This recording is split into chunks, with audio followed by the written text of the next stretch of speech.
I love how I've made this a chit chat get ready with me, and literally I just look like I've crawled out of a hole. Can we just check this hair out? Like, I'm not changing it, I'm leaving it. Hi everyone, welcome back to my channel. Today I've just done a little bit of a chit chat get ready with me. A get to know me but also a get ready with. So just a couple of TMI questions, some beauty questions. If you want to watch that then just stick around. Do you remember your first makeup item? Yes, I do. It was from my friend. I never used to wear makeup when I was younger. And my friend at the time wanted to get me into makeup. She wanted to get me into MAC. It was my birthday. And she got me a Dolly Mix blusher. Now, if anyone's ever seen Dolly Mix blusher by MAC, it's, if I can, I'll insert a picture. I don't know if I'm that technologically advanced yet. It's like the most bright Barbie pink blusher ever. A lot of people still wear it, and it is a nice colour. It's just, at the time, being 16 and not having a clue how to run with that, I think I still have it. So this is what, 10 years ago I got this. I think it put me off makeup for a while anyway. But yeah, I think I still have it as a keepsake. I remember being like, I can't chuck that out. This is Face and Body, by the way, that I just put all over my skin. Also, I'm really sorry if you can hear the little darlings upstairs who have decided that today they will be running, hopping, skipping, jumping. It is a Saturday, so it's my own fault. But the next question is, describe your perfect mascara. Well, my perfect mascara doesn't really exist because it's asking too much. Ideally, I'd like my lashes to be about 10 times longer than they actually are, and to curl as soon as you put mascara on them. I used to love volume, but I don't really like volume anymore. It's more about lengthening. Yeah, it doesn't really exist. What kind of coverage do you like on your foundation is the next question. So obviously we can see I don't like a full coverage. This is the Urban Decay Naked Skin. Of course it is, it's what I use in every video. I like my foundation basically the opposite of what most people tend to be going for at the minute. I've never liked a full coverage. I've tried it a few times and I can just about get away with a medium coverage, but there's something with my skin, I don't really know why. I think because it's oily and dehydrated, I don't really know, but my skin just, if I wear a full coverage, my skin just looks thick. There's no, some people you see with a full coverage foundation and it looks amazing. I think more people with oily skin, if they've got clear oily skin and they wear a full coverage, it almost just looks like it looks insane, it looks so good. However, I have texture on my skin, I have oily dehydrated skin, so I've the worst of both worlds. What oily dehydrated means is that I produce a lot of oil, but I have the texture and look of dry skin. So it means that oily foundations don't look really good. Matte foundations look awful on me. So, and this is why I have a struggle with my foundation, because the foundation that I use is Face and Body. I've literally found nothing else like it. And when I say nothing else, I mean everything. Like, if there was a full coverage version of this, I would be definitely up for trying it out. I don't want to be using MAC for the rest of my life. I do feel like there are products out there, but I just don't know what they are, and if anybody knows any, please tell me. I've ordered the Ordinary Serum Foundation and I'm gonna try that one. I've heard good things and it's only £6, so I'm up for trying that. I think also the reason I like light coverage is because I draw my freckles on, and I don't, you can do freckles over a full coverage, but I prefer it over a natural. But yeah, I waffle, love a good waffle. My foundation, I like a light coverage, very light, because I can build it up with concealer. The next question is, what's your favourite high-end brand? That's a really difficult one, but I guess it would have to be MAC, because just the reason for that is that I know the brand inside out. Like, I know it so well. I do stand by a lot of their products. For example, like the foundations, I absolutely stand by MAC foundations. As I say, I want to try and get away from it, and I want to try and explore a lot more, and I do feel like my beauty knowledge is quite good when it comes to these things. What cosmetic brands have you always wanted to try but still haven't? I would like to try the Tarte eyeshadow palettes. This is like if I had infinite money and if I had infinite, like I could just get what I wanted. I'm not a massive eyeshadow palette person, I'll be completely honest, because I have what I like, and I like the idea of being able to pick and choose what shadows I use and like make my own palettes. Like most of my eyeshadow palettes are like this, unless it's something like the Jack and Hill palette, which has got so many shades in it. I feel like you can't really go wrong. Like I look at all of eyeshadow palettes now and I look at maybe Urban Decay and think, okay, for me anyway, for everyone else, like go, if that's what you love and you love palettes, like do it. I'm just saying for me, I'm the same with a lot of things. Albums, I don't buy albums, like music albums, because I only like 2 songs off an album. Same with eyeshadow, I'm probably going to only like a couple of the shades, so there's no point me justifying spending $40–50 or 40–50 quid on something that I'm only going to use 2 shades of and hit pan, and then not use any of the other colours.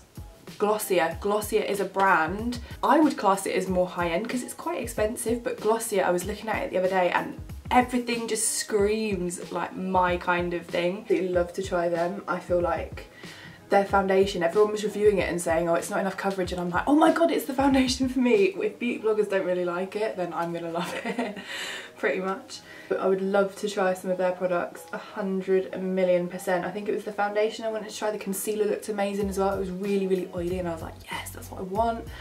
I don't want a matte concealer, I want like an oily concealer. And I wanted to try they've got like a beauty balm, I think it is, which look amazing as well. Glossier, help me out. So there's eyeshadow palettes by Pat McGrath. They look absolutely insane. She was always a massive inspiration. She did quite a few campaigns for MAC when I worked there, and we used to see a lot of her images all the time, and I was just like, oh my god. So this is taking forever because this pencil is way too light for me, and you know, I'm just having to like make do because I'm not getting up to go and get another pencil. They're Pat McGrath eyeshadows. If you've not seen them, oh my god, have a look at them. If you like sparkle, they are very similar, I feel, to the Fenty Beauty Galaxy situation. Yeah, just have a look at them, they're absolutely beautiful. I'm just kind of like, yeah, penciling in my brow, not being too careful. I think I'm quite lucky. I don't really know what it is about me, but I can get away with things looking quite messy on me, and I really enjoy that. Really enjoy things looking a little bit grungy, a little bit smoky. Like, most of the makeup artists that I follow are not my style of makeup, which is really interesting. Most of the people that I follow are people like P. Louise, Pout Patrol. I follow, yeah, people like that, because I love looking at what they do, but it's not my style. And I think it's always that kind of infatuation with things. Like when something comes naturally to you, you want to look at the things that are opposite. So a lot of people that I've spoken to who do that style of makeup actually really love more of like the grungy, worn-in, editorial stuff, because it's what we don't specialise in. We enjoy looking at it, but it's not what we create. It's really interesting. It's like something that, yeah, I've spoken to quite a few people about. It's just not my hand. It's like trying to forge a signature. You can try, but it will never be your signature. And I think that was one thing that I learned. I'm going on a complete tangent, but I'm gonna roll with it. I'm gonna just carry on. The biggest mistake that I made when I first started learning makeup was trying to recreate the styles of other people who I liked. And someone, I can't remember who it was, but they said to me, they were like, you can never ever be someone else. You have to do your own style. And I was like, but I don't want to. My style's shit. It's not even that good. And at the time I was like, no, it's not that good. But now I think to myself, I found my style, I found what I enjoy doing on myself as well as other people. And my style on other people it's hard to, I don't really know, I can't really put it into a category. I can tell who I'm inspired by, but it's still not going to be them, if that makes sense. Next question. Do you wear fake eyelashes? That is yes, that is a resounding yes. Unless there's times where I'm just using the Urban Decay Naked Skin on my eyelid as well. Unless there's times like where I really don't need to, like if I'm not wearing makeup, or if sometimes my eyes just looking up like they look okay and I don't need to. I'm wearing my glasses and I can get away with it. If I'm doing anything that's remotely like a look, always lashes. Is there any makeup you can't leave the house without? No. I am fine with leaving the house without makeup. I'm just going to use a little bit of the Ico brow gel. I'm fine with leaving the house without makeup. So there's nothing that I specifically can't leave the house without. I mean, if I was going somewhere, like if I was going into town, I would put makeup on. But if I was just going to my boyfriend's house, or if I was just going on the local shop, I'm not putting a full face on, honey, no. What is your most cherished makeup item? I was sat there for a little bit just trying to think about it and think like, what is my most cherished item? And I was thinking, well, everything's kind of replaceable. But then I was like, well, maybe not the limited edition stuff. I think my most cherished makeup item is the lip conditioner from MAC. This stuff is like my holy grail for lips, face, whatever, anything, any dry skin you've got. I always put it on my eyelids. It saved me so many times, and it's just such a moisturising formula for my eyelids. It's amazing. It's the only thing I found that works. It's very random, but yeah, I don't know what I'm gonna do. So that's probably my most cherished makeup item. But everything else is pretty much replaceable. Yeah, it's makeup. What you can do. Do you like trying new skincare products, or do you keep to a certain routine? I'm gonna be completely honest. I actually think it's really good to change your skincare routine, not as much as you can, but it's really good to change it up a little bit.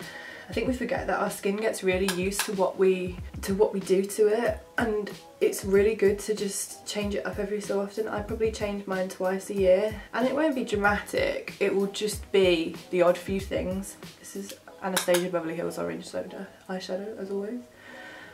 So at the minute, I have Nip and Fab skincare. Absolutely obsessed with it, but I can feel that my skin is getting too used to it now. And it's definitely worked super duper well.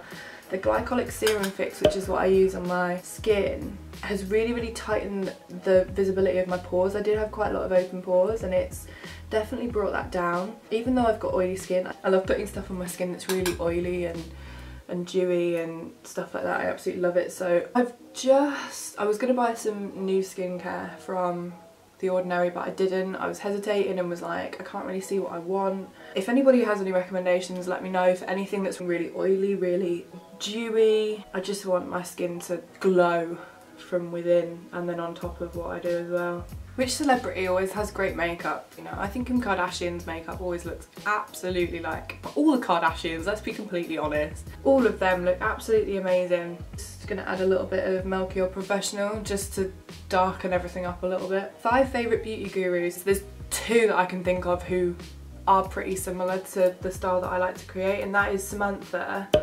Ravendor and Jamie Genevieve.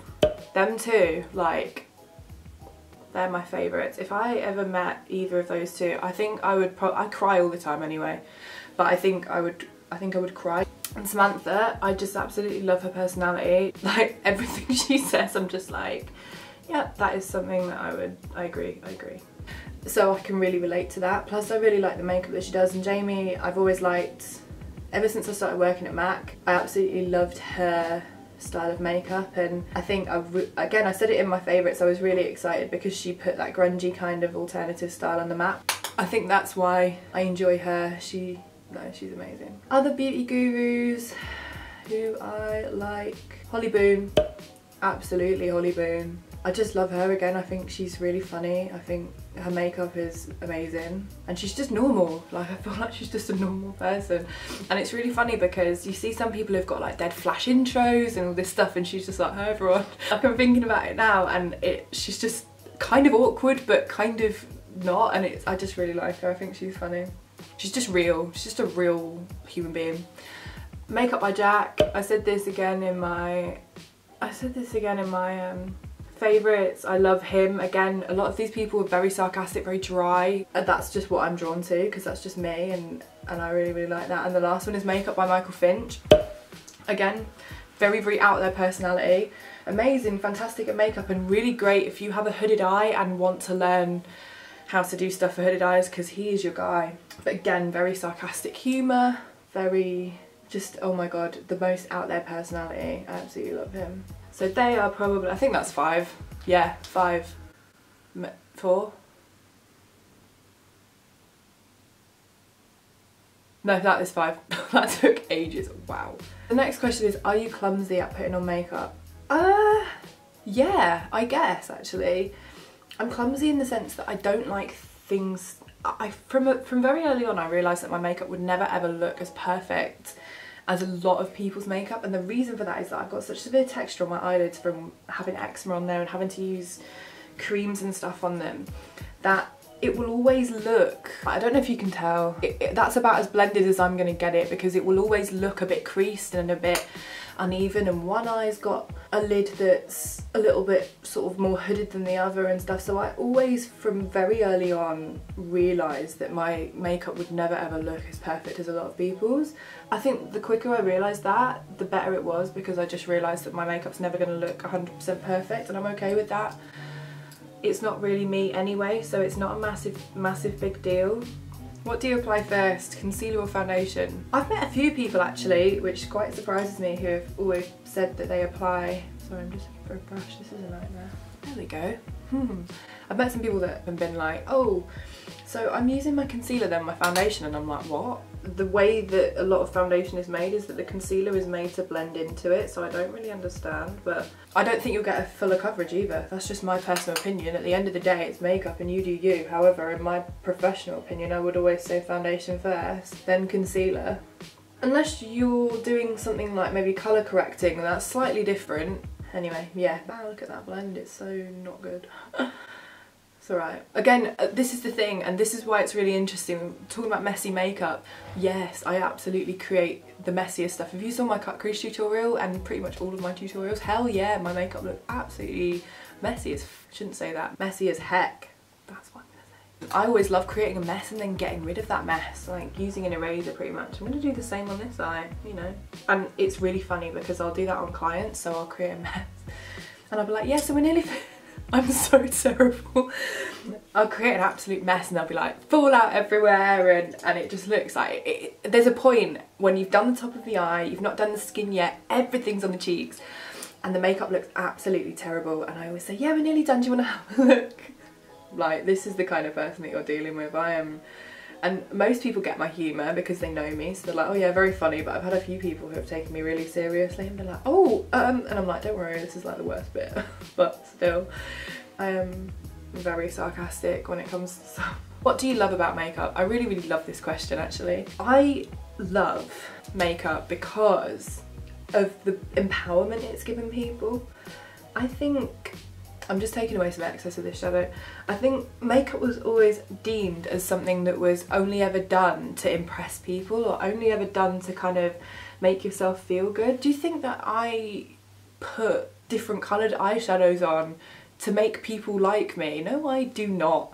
Absolutely not. I do it because I want to create. If someone told me you're allergic to makeup now and you could never wear it for the rest of your life, I'd be like, safe, that's fine. I'd be upset, but I wouldn't be devastated, if that makes sense. Like, it's not the end of the world. I can still put makeup on other people and I can still do stuff.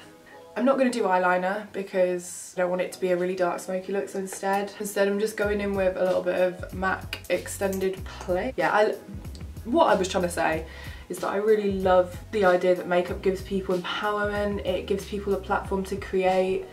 It's also such a massive thing now. I just think that there's so many different avenues of it you can go down, and I just love how much of a community there is. For whatever reason you wear it, you know, good for you. If you want to wear blue eyeshadow to work on a Monday, do it. You do it, and I enjoy now that that is more of a thing than it could ever be. Makeup's just such a big thing now, and I think the media gets it so wrong all the time, and it's like we're turning into a generation of people who are insecure, and no, we're not. We're turning into a generation of people who are using our faces, which we were God-given, and creating with that.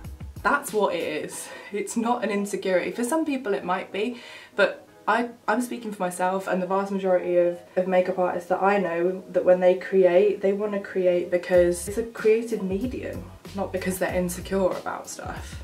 Do you ever consider taking makeup classes? I think it's really healthy regardless of what level you're at as a makeup artist. Whether you feel like you're doing good or whether you feel like you're just starting out. I think taking a makeup class or going to an artist that really inspires you or who you feel like you could learn a lot from, it's important, and it just really helps to better your skills. I used to love teaching. Just make sure you pick the artist wisely and make sure that you think about what you want to learn. That way you're going to get the most out of it. How many hair products do you use on a typical day? None. I don't really do much with my hair, as you can probably tell. It's in a bun and it will probably stay that way today. The most I do to it is I'll wash it and then I As soon as it's washed, I'll blow dry it on a low heat setting, and then I'll straighten it, and then I'll tie it up. Generally sleep on it or keep it tied up just so that the frizz comes out of it. Then the next day and the days after that, it kind of gets a natural wave back to it, so I don't really do a lot with it. These are questions that are a little bit more personal. So the first one is, are you going away anywhere this year? Yeah, I am going to New York with my boyfriend. He's booked it to go for my birthday in September, which I'm absolutely like, oh my god. I went to New York last year in November and didn't think I was going to enjoy it, but I ended up absolutely falling in love with the city. Like, this glow, can we really, I mean, hello. It just glows all the way down, it's just so nice. So yeah, I'm so excited. New York, I absolutely fell in love with it, and I'm not really a big city person, but there was just something about New York that I absolutely loved, so that's where I am going. The next question is, what is your zodiac sign? I'm a Virgo, but I am the moon in Cancer, and I will leave a link if anybody is into stuff like that, because I really am. So you can work out what your moon sign is, and for some people it's really accurate. Like for me, it's literally everything that my Virgo isn't, my moon sign backs up. Tell me in the comments if you see this what it is, because I always find it really interesting, like what your star sign is and your moon sign. How tall are you? So this is really funny. Loads of people think I'm really short. And I'm not. I'm like 5'11". I'm like Nikki Tutorials up there, like. I think she's like 6'2". I'm like 5'11" to 6 foot, depending on what I wear and what shoes I'm in and stuff. But yeah, 5'11", I'm super tall. Not small and tiny and cute. The next question, how long does it take you to shower? Right, okay. Here's the deal. I have to psych myself up in the mornings to have a shower. Not because I don't want to wash and be clean. I hate standing there. Showers to me are like the most, I used to enjoy them, but for me now, they're the most boring thing. I feel like they inconvenience me so much. And I'm one of the, I don't like showering at night. I have to shower in the morning before I'm about to do something or go somewhere or whatever. And yeah, I'm in and out with the shower. I don't waste any time. I know some people that stand in there for hours and I think, what the hell are you doing? How could you just stand in there for that long? Yeah, no, straight in, straight out, job done. If I'm washing my hair, it will be a little bit longer, but no, absolutely not. I have got no time to stand in the shower. What's your favourite quote? I have a couple, I suppose, actually. One quote that gets repeatedly put in my line of vision is, failure is not an option. And my mum always used to say that to me all the time, and it's true, like failure isn't an option. The one that Dr. Seuss did, that those that mind don't matter and those that matter don't mind. I can't remember what the first bit of it is, but I think that's really nice as well. And it's very true. Dr. Seuss creeps me the hell out, but yes, I'm nearly done. So I'm just going to use a little bit of the NYX Butter Gloss in Madeline. The last question I'll answer, because I'd like to round off on, you know, a good note. So it says, where do you see yourself in 5 years' time? I think it's really important to set goals. I feel like life is one of those things that it's really important for your own personal development to set goals. So for me, as long as I'm happy and doing what I love, it doesn't matter where I am. So as long as I can turn around and say that, I'm good, I'm happy, this bun situation. So thanks for sticking around. I hope you guys felt like you learned a little bit about me or got to know me a little bit better. There will be more tutorials going up. If you guys have anything that you'd like me to do, put it in the comments and I will get back to you. I love hearing what you guys have to say. But thanks for sticking around with me, and I'll see you guys in the next video. My legs. I can't move my legs. I've been sat cross-legged and I've just tried to move and they're completely numb.